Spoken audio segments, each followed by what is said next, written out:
Votre attention s'il vous plaît. Cet élément est en français. Contactez-nous pour savoir s'il est aussi disponible en la langue de votre préférence. Veuillez aussi noter qu'il est en audio uniquement, dépourvu de ce fait d'image originaire. À présent, nous vous convions à suivre, depuis christequality.com et evangileeternel.com, la rubrique Bible mot à mot, ou l'explication prophétique de toute la Bible, livre par livre, chapitre par chapitre, verset par verset, mot à mot. Elle est présentée aujourd'hui par le prophète Jean Bosco Mbombi, ministre de l'Évangile éternel. Recherchez-vous les enseignements du prophète Jean Bosco Mbombi, allez sur christequality.com ou sur evangileeternel.com/jbmbombi.html. Les enseignements sont disponibles en texte, audio et vidéo. Surtout, ne partez point sans souscrire à l'une de nos chaînes YouTube qui correspond à votre version linguistique. Souscrivez s'il vous plaît. Bonne édification au nom de notre commun Seigneur et Dieu Jésus-Christ. Amen. Shalom, mes bien-aimés, de partout où vous êtes, que le Seigneur Jésus-Christ vous bénisse, vous qui avez l'habitude de nous suivre. Alors, la fois passée, on parlait sur le ministère de Jésus-Christ. On avait touché la portion qui concernait les parcours et nous avons touché les voyages de Jésus-Christ. Alors, maintenant, nous voulons aborder le quatrième point, le pourquoi et le but du ministère de Jésus-Christ, ou le pourquoi ou le but de la venue de Jésus-Christ. Je prends l'écriture d'Ésaïe 42. Je commence par le verset 1er. J'irai jusqu'au verset 9. Ésaïe 42.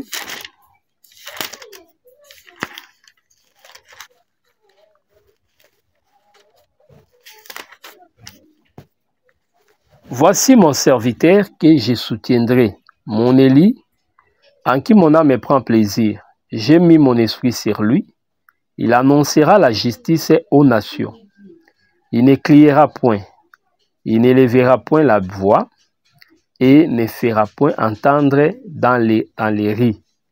Il ne brisera point les roseaux cassés et il n'éteindra point la mèche qui brûle encore. Il annoncera la justice selon la vérité. Il ne se découragera point et ne se relâchera point jusqu'à ce qu'il ait établi la justice sur la terre et que les îles espèrent à sa loi. Ainsi parle Dieu l'Éternel qui a créé les cieux et la terre, qui les a déployés, qui a étendu la terre et ses productions, qui a donné la respiration à ceux qui la peuplent et le souffle à ceux qui y marchent. 6. Moi l'Éternel, je t'ai appelé pour le salut et je te prendrai par la main. Je te garderai et je t'établirai pour traiter alliance avec les peuples, pour être la lumière des nations. 7. Pour ouvrir les yeux des aveugles, pour faire sortir de la prison les captifs et de leur cachot ceux qui habitent dans les ténèbres. Je suis l'Éternel, c'est là mon nom, et je ne donnerai pas ma gloire à un autre, ni mon honneur aux idoles. Donc, Ésaïe 42, verset 1 jusqu'au 8e verset. Matthieu chapitre 21, 33, 40. Matthieu 21, 33 à 40. J'ai fait la lecture.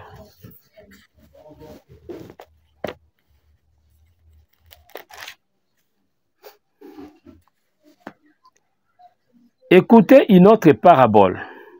il y avait un homme, maître de maison, qui planta une vigne, qui l'entoura d'une haie, y creusa un pressoir et bâtit une tour puis il la ferma à des vignerons et quitta le pays.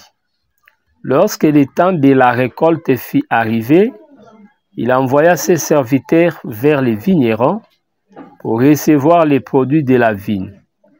Les vignerons s'étant saisis de ses serviteurs, battirent l'un, tuèrent l'autre et lapidèrent le troisième. Il envoya encore d'autres serviteurs en plus grand nombre que les premiers, et les vignerons les traitèrent de la même manière. Enfin, il envoya vers eux son fils en disant: ils auront du respect pour mon fils. Mais quand les vignerons virent les fils, ils dirent entre eux: voici l'héritier, venons, tuons-les et emparons-nous de son héritage.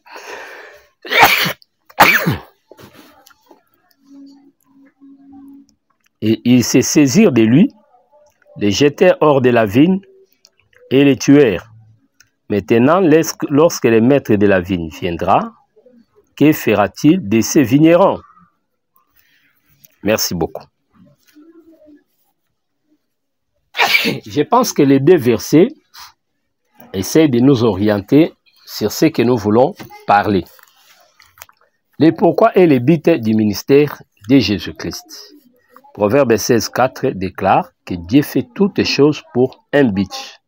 Alors, quel est le but de la venue de Jésus-Christ? Pourquoi Jésus-Christ était venu? C'est ça le grand problème.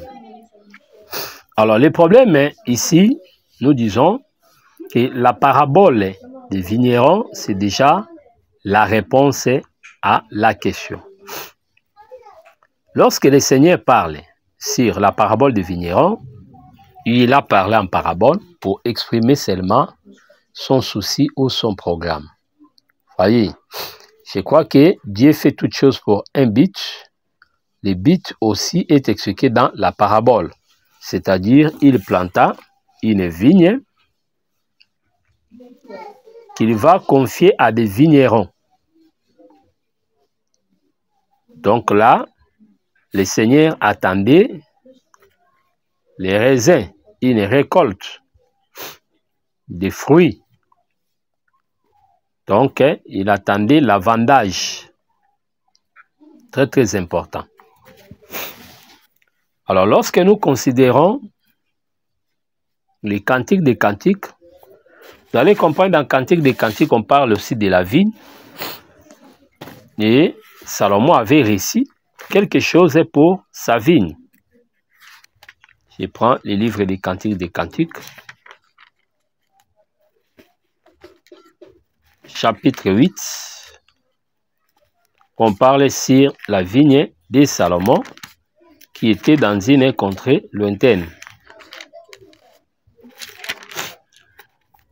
Cantique des Cantiques, chapitre 8. Écoutez ce que dit la parole de Dieu. Salomon avait une vigne à Baal-Hamon. Nous sommes dans le verset 11. Cantique des Cantiques 8, 11. Salomon avait une vigne à Baal-Hamon. Il remit la vigne à des gardiens. Voyez, chacun apportait pour son vigne, son fruit, 1000 cycles d'argent. Merci beaucoup. Remarquez ici, il est question du roi Salomon qui planta sa vigne. Il y avait les vignerons qui y ont travaillé et il y avait les fruits. Les fruits là furent estimés par l'argent, les cycles. Très, très important.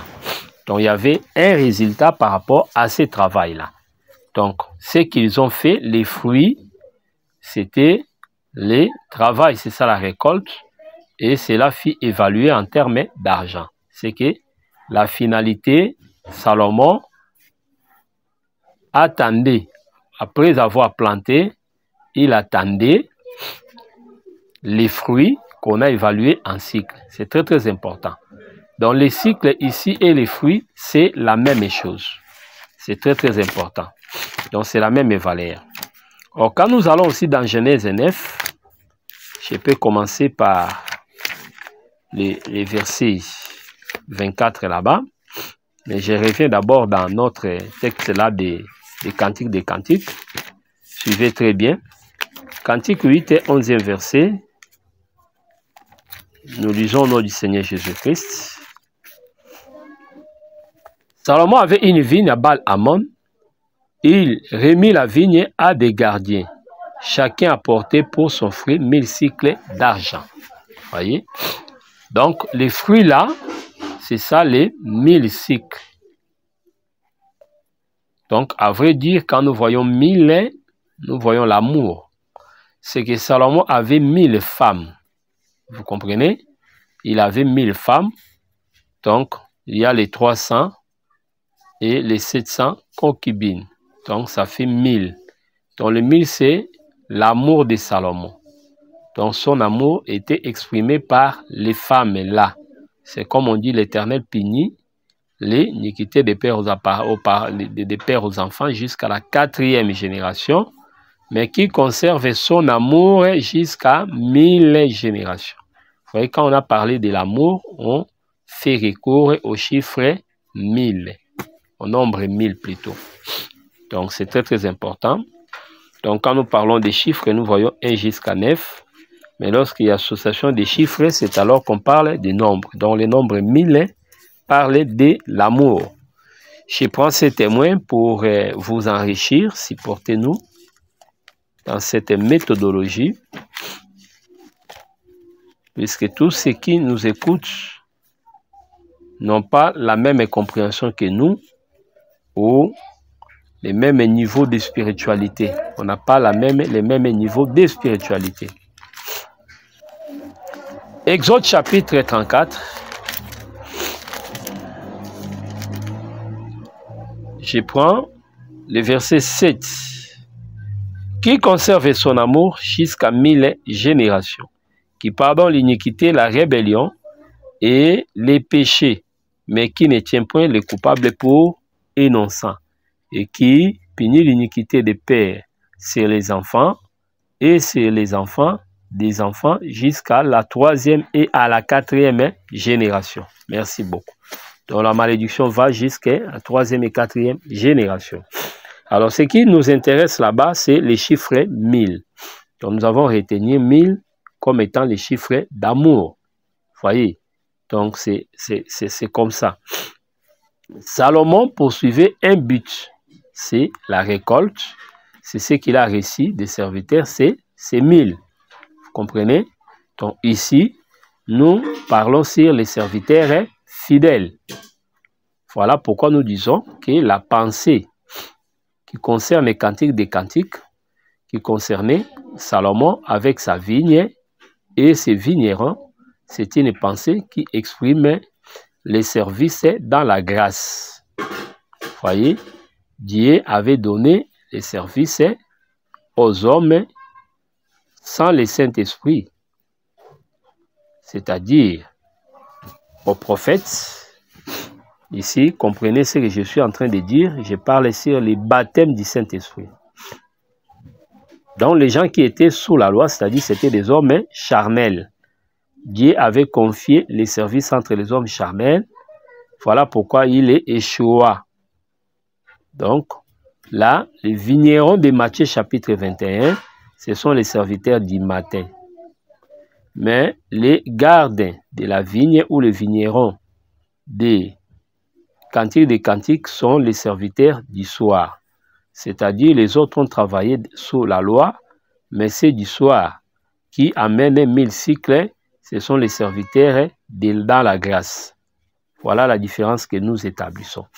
Mais cette pensée nous a plus intéressé pour parler que Dieu fait toutes choses pour un but. Donc lorsque Salomon avait planté la vigne, il y avait une pensée pour lui, c'est faire la récolte et les vendages. Vous comprenez? et il a fait les vendages. On a estimé ce qu'on apportait comme fruit à 1000 cycles. Donc, il a gagné. Voyez? Donc, ce qu'il cherchait de sa vigne, c'est l'amour. C'est pourquoi Paul dit dans 1 Corinthiens chapitre 13, verset 13, « Maintenant donc les 3 choses des mères, la foi, l'espérance et la charité. Mais la plus grande de ces choses, c'est la charité. » Voyez, c'est ça, l'amour parfait que nous symbolisons par le nombre 1000. Très, très important. La vigne ici, ce n'est pas la vie, c'est la façon qu'on a désigné l'épouse. Voyez, donc c'est comme Paul dit, vous êtes les champs. 1 Corinthiens chapitre 3, 6 à 9. Vous êtes les champs. Voyez, les champs, c'est ça qu'on a appelé dans Cantique vigne. Mais ici, par contre, dans Matthieu 21, nous avons affaire à des serviteurs infidèles, incapables d'apporter les bons résultats. Vous voyez? Donc, lorsque nous parlons sur les pourquoi et les buts du ministère de Jésus, nous nous résumons en disant que Jésus était venu puisque les vignerons, ou ceux à qui Dieu avait donné la charge du peuple, n'étaient pas capables. Vous voyez? Donc, c'est comme au temps de Déborah, les chefs étaient sans force. Voilà pourquoi Déborah devait chercher Barak pour la délivrance du peuple. Voyez, Barak qui vient là, c'est ça, les fils. C'est très, très important. Ici également, lorsque nous prenons Jean chapitre 10, Jésus expliqua autrement encore ce que Matthieu 21 a expliqué. Matthieu a parlé sur les vignerons incapables de produire, de faire produire la vigne, d'apporter les fruits. Mais Jésus, lorsqu'il parle dans Jean chapitre 10, écoutez sa parabole. Il dit ceci. Je commence par le premier verset. En vérité, je vous le dis, celui qui n'entre pas par la porte dans la bergerie, mais qui y monte par ailleurs, est un voleur et un brigand. Mais celui qui entre par la porte est le berger des brebis. Voyez, les portiers lui ouvrent et les brebis attendent sa voix. Il appelle par leur nom et les brebis qui lui appartiennent et il les conduit dehors. Je saute, je prends le verset 8. Tous ceux qui sont venus avant moi, nous sommes dans Jean chapitre 10, sont des voleurs et des brigands. Mais les brebis ne les ont point écoutés.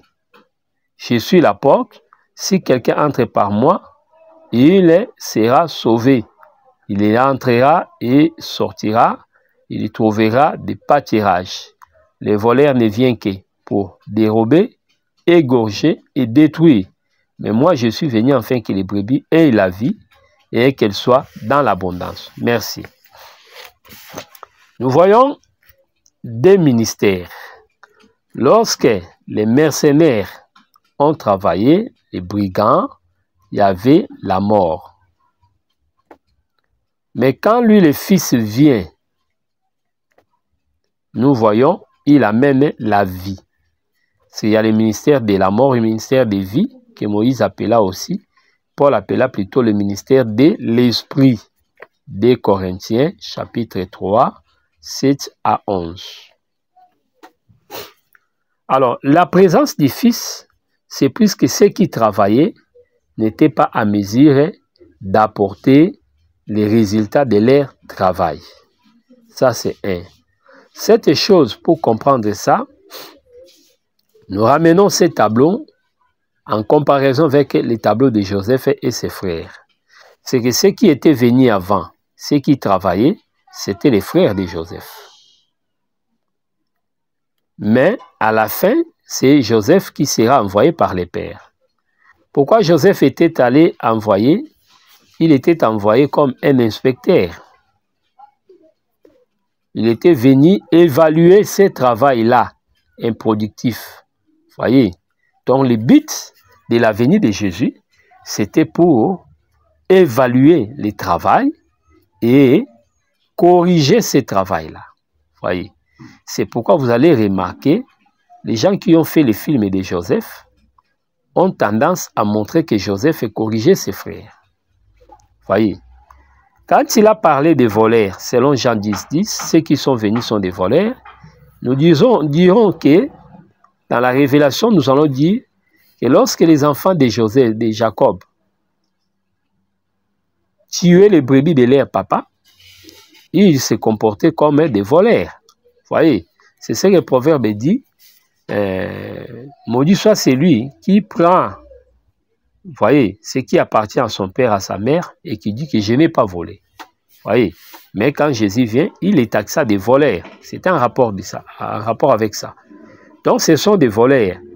Si ça ne produisait pas, c'est puisqu'ils mangeaient ça et même buvaient ça. Ça, c'est un aspect. Mais nous sommes dans l'aspect de dire qu'ils étaient incapables de pouvoir produire. Voyez, c'est ça les problèmes. Donc, retenons que quand il est venu, ils étaient incapables. Lui, il était venu pour corriger. C'est pourquoi il dit que le Fils est venu pour que les brebis aient la vie et qu'elles soient dans l'abondance. C'est là pourquoi la pensée d'Ésaïe 42 parle du serviteur de l'Éternel. Donc, le serviteur de l'Éternel dont il est question, ce n'est personne d'autre que le Fils de Dieu lui-même. Donc, après avoir échoué avec les serviteurs qu'il a envoyés, il fallait maintenant envoyer son propre Fils. Donc, c'est ça que l'Ésaïe est en train d'expliquer. Et pourquoi du ministère de Jésus-Christ et le but de son ministère. Ésaïe 42, voici mon serviteur que je soutiendrai, mon Élie en qui mon âme prend plaisir. Voyez, c'est pour les jours du baptême, la voix lui fit entendre ses paroles. Celui-ci est mon fils bien-aimé en qui j'ai mis toute mon affection. Voyez, c'est ça la tunique de Joseph. J'ai mis mon esprit sur lui. Il annoncera la justice aux nations. Donc quand il vient, c'est pour annoncer la justice. Voyez, c'est pourquoi la Bible dit qu'il était venu pour délivrer les opprimés. Voyez, l'oppression sur la terre montrait qu'il n'y avait pas de justice. Voyez, comme il n'y avait pas de justice, voilà pourquoi il fallait que son bras puisse venir l'aider. C'est ça le vrai problème. Il ne criera point et ne lèvera point la voix et ne la fera point entendre dans les ris. Vous comprenez? Il ne crie pas dans des ris. Voyez? Donc là, nous voulons parler que la révélation de la parole ne pouvait pas être donnée ou être expliquée dans des ris. C'est pourquoi Jésus parlait en parabole dans des ris, mais lorsqu'il était dans la maison, il expliquait. Donc, c'est très très important. Cette façon de parler, c'était une manière d'expliquer que malgré son ministère physique, Israël ne sera pas sauvé. Donc, il va les priver de sa voix. Il ne brisera point la mèche, les roseaux cassés, et n'éteindra point la mèche qui brûle encore. Il annoncera la justice selon la vérité. Il dit à Pilate, je suis venu témoigner, rendre témoignage à la vérité. Vous voyez, il était venu rendre témoignage à la vérité. Alors, l'Écriture dit là-bas qu'il ne brisera pas les roseaux cassés. Les roseaux cassés parlent de la puissance mondiale que nous appelons l'Égypte, mais au temps de Jésus, l'Égypte est là, c'est Rome. Je veux que ceci attire votre attention. Sur le plan de la prophétie, les nations comme Égypte, Babylone, Médo-Perse, l'Empire grec, l'Empire romain représentent une même chose. C'est que sur la terre, ce sont des corps différents, ce sont des empires différents. Mais sur le plan spirituel, c'est toujours les royaumes de Satan ou les trônes de Satan. Donc, ce sont des nations que le diable lui-même utilisait pour ses fins. C'est pourquoi, spirituellement, les symboles qu'on trouve dans l'Égypte sont répétés. Quand vous prenez par exemple l'Égypte actuelle, vous allez voir l'emblème quand les joueurs jouent, c'est l'aigle.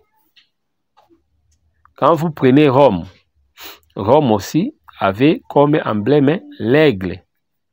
Et quand vous allez de l'autre côté, vous allez voir que les USA, comme la puissance actuelle, au Rome actuel, USA est représenté aussi par l'aigle.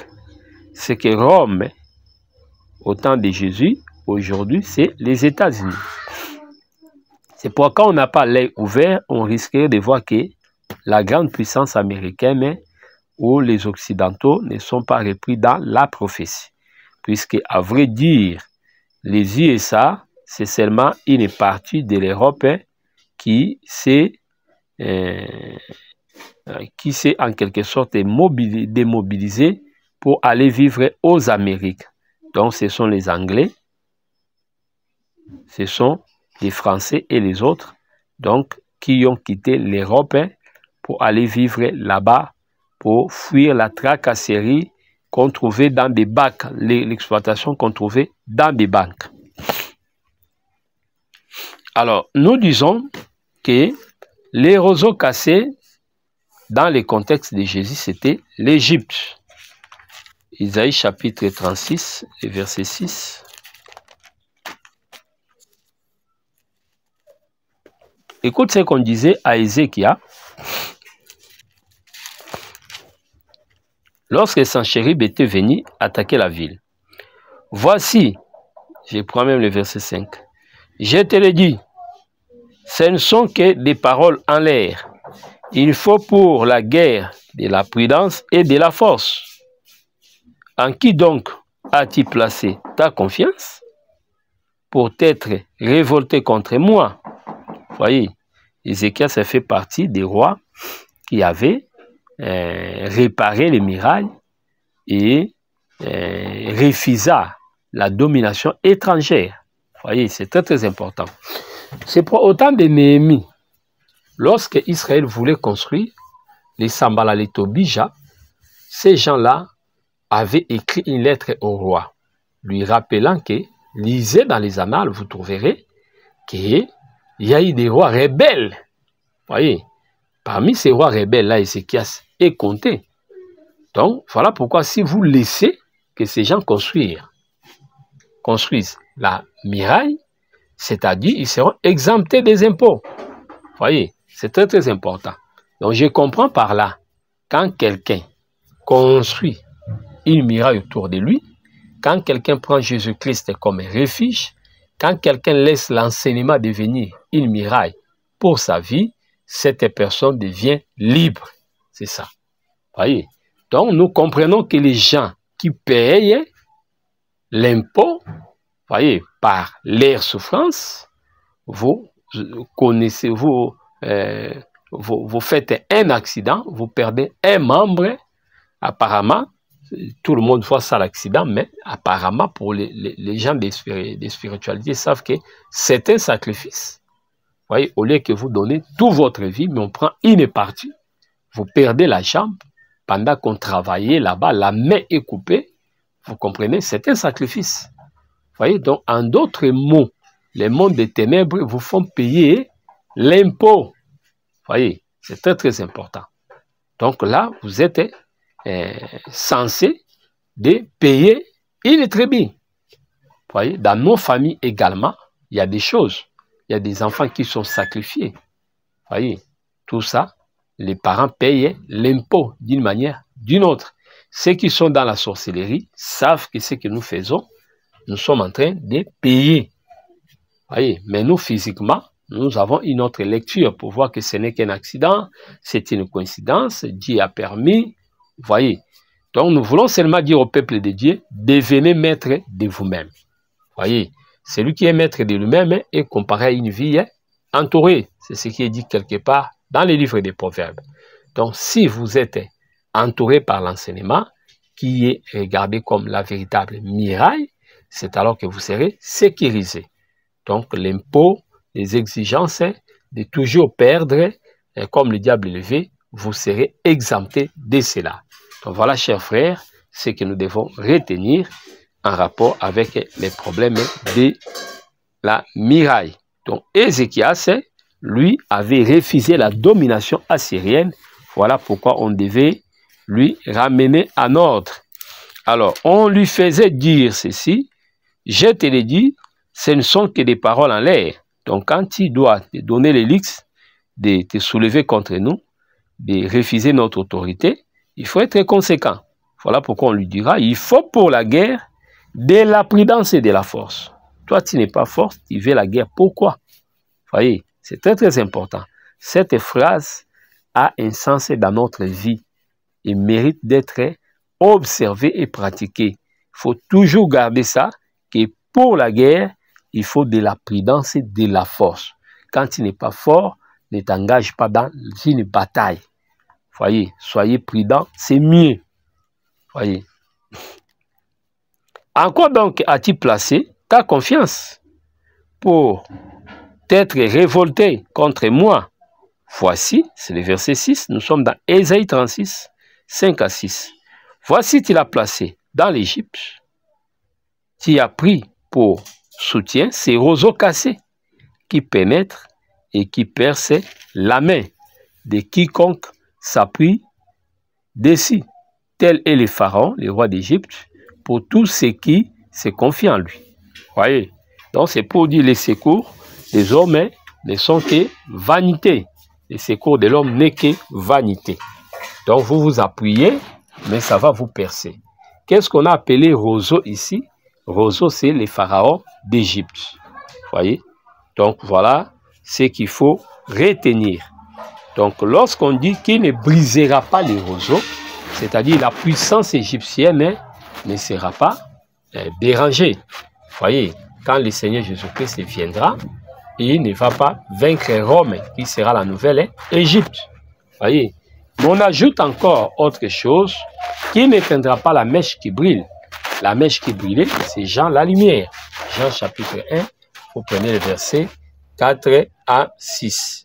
Il y avait un homme, Jean, qui n'était pas la véritable lumière, mais pourtant il était une lumière. Donc il était une lumière qui nous permettait de voir la grande lumière qui est le Seigneur Jésus-Christ. C'est pourquoi l'Écriture dit, par ta lumière, nous voyons une lumière. Donc c'est très très important de connaître ce que nous sommes en train de dire. Très très important.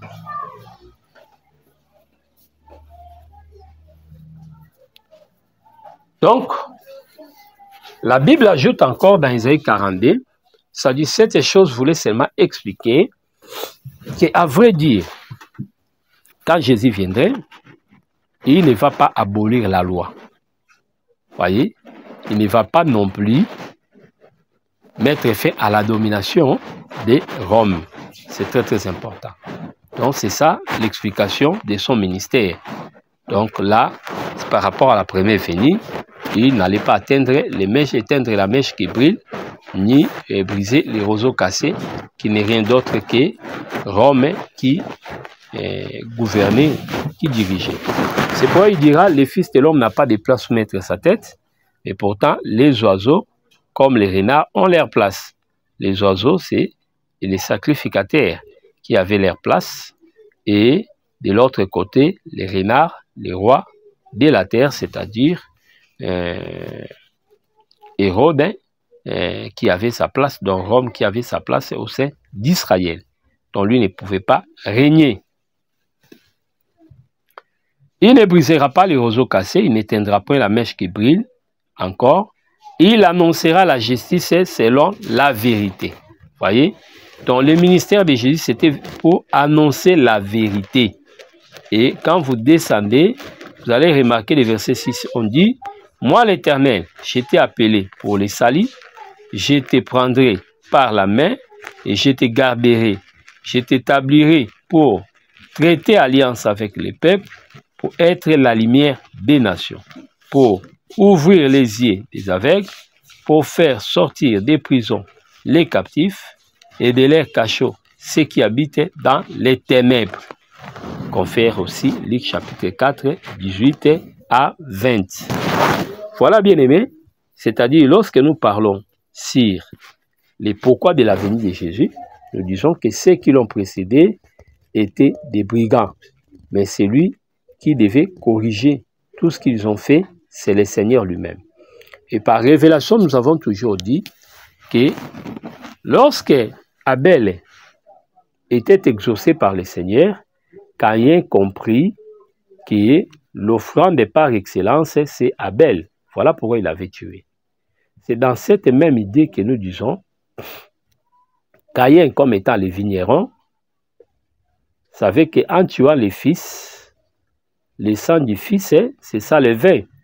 Je crois que Jésus l'a dit dans Luc chapitre 22, quand vous prenez le verset 18 à 20. Il prend la coupe après avoir rendu grâce, il dira ceci est mon sang. Donc le vin, c'est le sang. Donc ils avaient compris que comme le Fils est venu, nous devons les tuer. Pourquoi? Pour que le sang du Fils soit remis au Père comme étant le vin. Donc là, nous disons qu'il était avantageux que Jésus puisse mourir par rapport à cette chose. Donc puisque ça va susciter en quelque sorte, les vignerons savaient qu'ils avaient échoué et pour réussir, trouver grâce auprès du maître, il fallait les vins. Vous voyez, les vins qui réjouissent les cœurs. Nous voyons Néhémie prendre les vins, servir le roi les vins. Donc il était les chansons du roi. Vous comprenez? Donc c'est ce que nous sommes en train de dire. Donc il faut les vins pour les rois. Et les vins que les rois devaient prendre, ça ne pouvait pas sortir d'un autre champ que dans le corps de son fils. Donc son fils était le véritable champ. Voilà ce que nous devons retenir en rapport avec ces problèmes de salut. Donc Jésus-Christ était venu pour que les brebis aient la vie et qu'elles soient dans l'abondance. Il était venu pour corriger l'œuvre des prophètes, l'œuvre des sacrificateurs, qu'il qualifiera de voleurs et de brigands. Vous voyez, ils n'étaient pas là pour l'intérêt du peuple, mais ils étaient là pour dépouiller le peuple. Donc, vous voyez, donc Jésus est venu pour que nous puissions avoir les résultats, pour que nous soyons sauvés. C'est ça l'objectif de sa venue, et c'est cette mission qui est expliquée dans Luc 4, dans les versets 16 à 18. Donc voilà le pourquoi de sa venue. Et le but poursuivi, c'était la rédemption, les salis, les âmes. Donc tout ce que Jésus a fait, la finalité, c'était les salis, que l'âme des pécheurs soit sauvée. Vous voyez, les salis des âmes. Donc pourquoi de sa venue? Il était venu pour compenser, pour corriger ce que les autres faisaient, pour ramener, voyez, de l'ordre en toutes choses. Alors, le but poursuivi, là nous disons, il est question de la rédemption. De la rédemption. Puisqu'il faut savoir que l'homme n'est que charnel. Et ce qui est charnel ne peut pas aider ce qui est charnel. Quand vous prenez Genèse chapitre 2, versets 1 à 4, Jacques chapitre 4, 14, vous allez comprendre qu'avant la venue de la pluie qui provenait du ciel, il y avait d'abord la rosée, il y avait plutôt la vapeur qui s'élevait de la mer pour, en quelque sorte, arroser la terre. Vous voyez? Mais cela ne rendait pas la terre fertile. Mais quand vous prenez Isaïe chapitre 55, 8 à 10, là on dit que la sémence ne descend pas comme ça, sans avoir fécondé la terre. Vous voyez, quand la pluie vient, c'est pour féconder. Vous voyez, la pluie ne peut pas rentrer comme ça. On dit, cela est de même avec ma parole. Donc la parole du Seigneur, de l'Éternel, c'est une pluie qu'il donne à son peuple pour que ce qui a été semé puisse germer. Vous comprenez? Donc la pluie. Mais avant la pluie, l'écriture est claire. Il y avait une vapeur qui s'élevait de la terre. Or, Jacques explique les vapeurs comme étant les hommes qui passent. Voyez, l'homme est comme une vapeur, c'est-à-dire sa vie est éphémère. Donc, lorsque les humains ont travaillé, ce sont des vapeurs, les sacrificateurs, les peuples ne pouvaient pas avoir le soulagement totalement. Voyez, mais il faut maintenant que celui qui est éternel, c'est pour les sacerdoces qu'il a amené, c'est un sacerdoce éternel, perpétuel. Vous comprenez? Donc, ici, dans la loi, ce sont les mortels qui ont travaillé. Voilà pourquoi ils ont amené la chair et la mort. Mais ici, dans la grâce, celui qui travaille, c'est le Fils. Voyez, lui-même il travaille et c'est lui qui est la source de toutes bénédictions.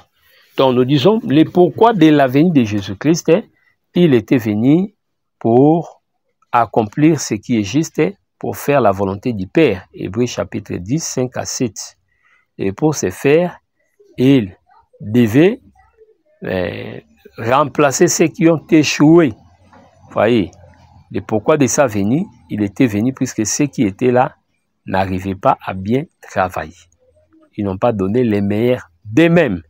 Voyez, c'est ce que nous montre de l'autre côté là-bas, que Joseph rencontra à son frère, à son père, les mauvais propos de ses frères.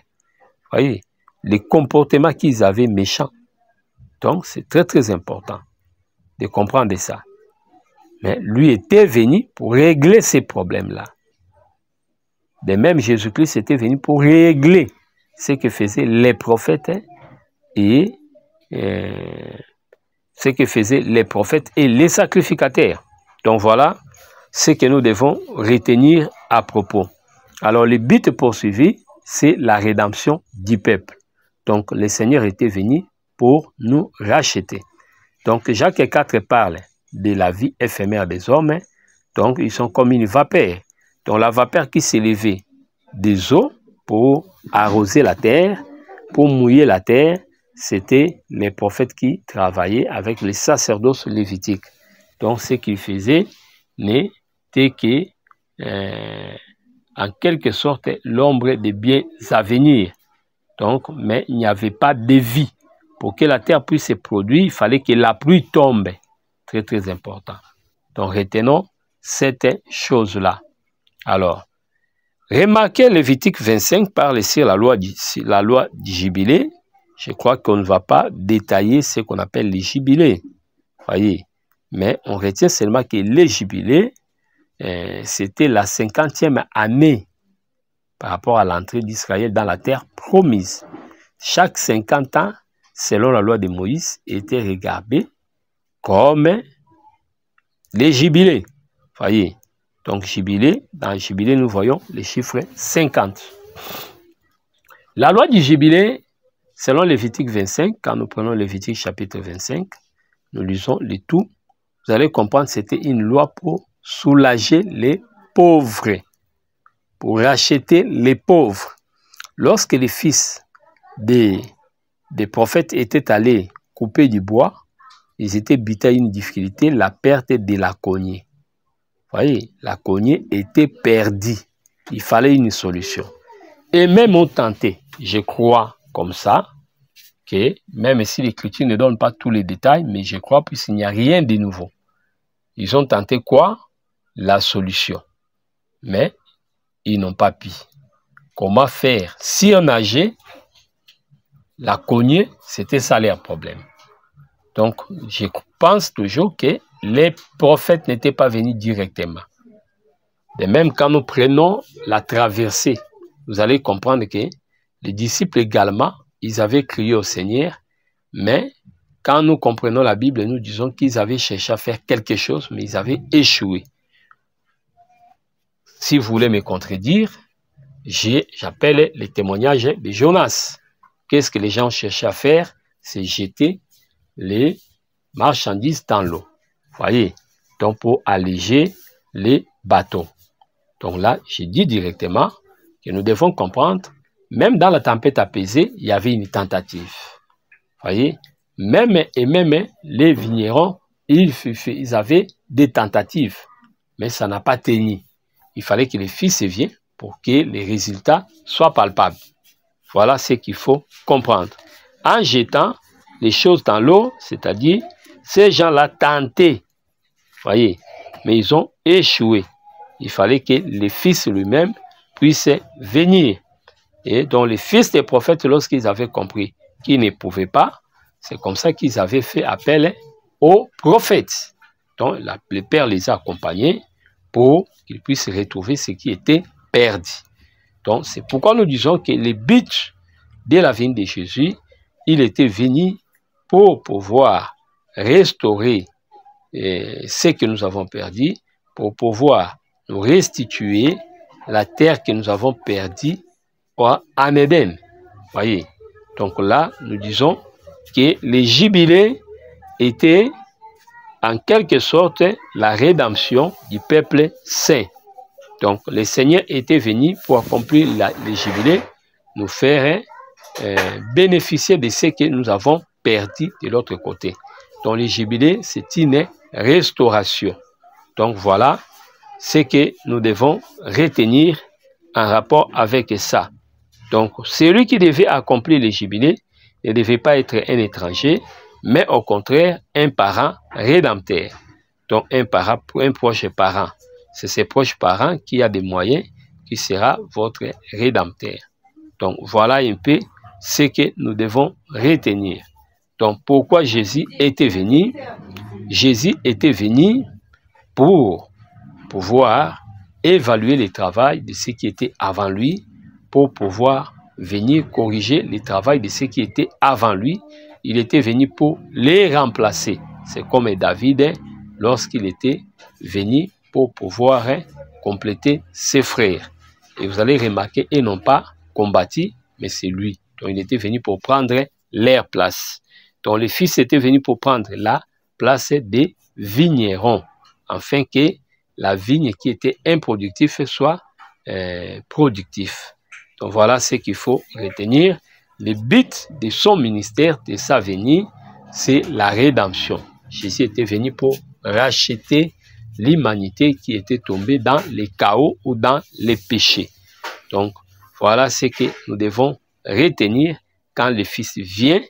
Il me va maintenant donner sa vie pour que les pères puissent avoir les vins.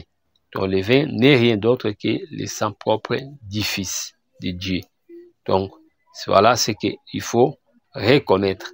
Et par la rédemption, il nous a restitué ce que nous avons perdu, les propriétés que nous avons perdues en Éden. Mais au temps du soir, le Seigneur agit pour que nous soyons dans la restauration, pour que nous soyons dans sa pensée originale comme au commencement. Voilà, chers frères, ce que nous devons retenir. Donc Jésus était venu pour ces deux choses-là. Le ministère de Jésus-Christ s'explique de cette manière-là. Il est venu agir là où les autres n'ont pas pu. Voilà pourquoi la Bible dit que Jean n'a pas fait des miracles. Vous voyez, des miracles, c'est-à-dire Jean n'a pas ressuscité les morts, Jean n'a pas aidé quelqu'un à se convertir. Mais la conversion est venue avec le Seigneur Jésus-Christ et les miracles sont venus avec le Seigneur Jésus-Christ. Par les miracles, nous voyons la résurrection. Vous voyez, la résurrection. Donc quand Jean n'a pas fait de miracles, c'est pour dire que les prophètes étaient incapables de faire les miracles. Mais quand le Fils est venu, il en a fait autant. Pour quel but? Pour pouvoir gagner seulement l'homme qui était perdu ou qui était allé vers la vanité. Que le Seigneur vous bénisse. C'était votre frère, le prophète Jean Bosco de Kinshasa. Notre contact est coordonné plus 243 89 541 88 90. Posez toutes les questions dans WhatsApp. Nous serons dans l'obligation de vous répondre. Que Yahushua Masha vous bénisse.